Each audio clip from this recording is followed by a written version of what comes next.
Well, new data from the Bureau of Labor Statistics shows that inflation is actually rising much faster than virtually any economist in the country predicted. Overall, we learned today, the year-over-year gain in the consumer price index is up 4.2%. That's the fastest jump in 13 years since the 2008 meltdown. The rise in what's called the core consumer price index, that excludes food and energy, is the highest in 40 years. It's 1981. Peter Schiff is an economist and the CEO of Euro Pacific Capital. He joins us tonight to explain what this means. Peter Schiff, thanks so much for coming out. What does this mean, and should we be concerned about it?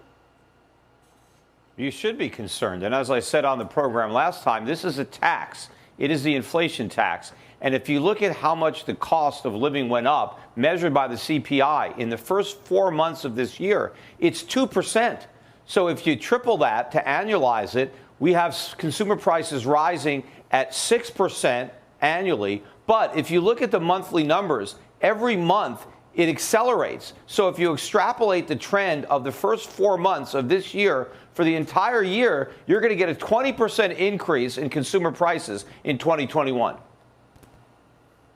So, I mean, because our financial system is a global system, other countries, China most notably, buy U.S. treasuries with an expectation of return. If the value of the U.S. dollar starts falling as quickly as these numbers suggest it is, why would any country invest in U.S. bonds and government bonds? I mean, doesn't this threaten to cause, a shakeup?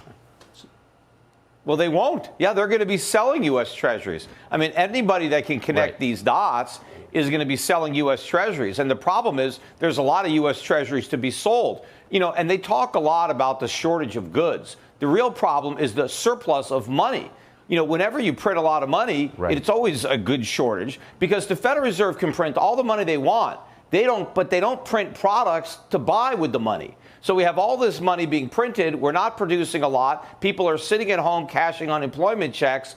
This is a tax. It is an inflation tax, a Biden tax, whatever you want to call it. But when Joe Biden says that, don't worry, only people that make over $400,000 a year are going to have to pay higher taxes to fund all these programs, he's lying because every American is going to pay the inflation tax, and it's going to hit the middle class and the poor the hardest. So I don't understand, since you just described it in the clearest possible way. When you print a ton of money, the value of that money falls. It's more money chasing fewer goods, fewer people working to make those goods. Of course, you're going to wind up where we are today with massive disruptions to the labor market and spiking inflation. Why didn't any of the geniuses making these policies anticipate this?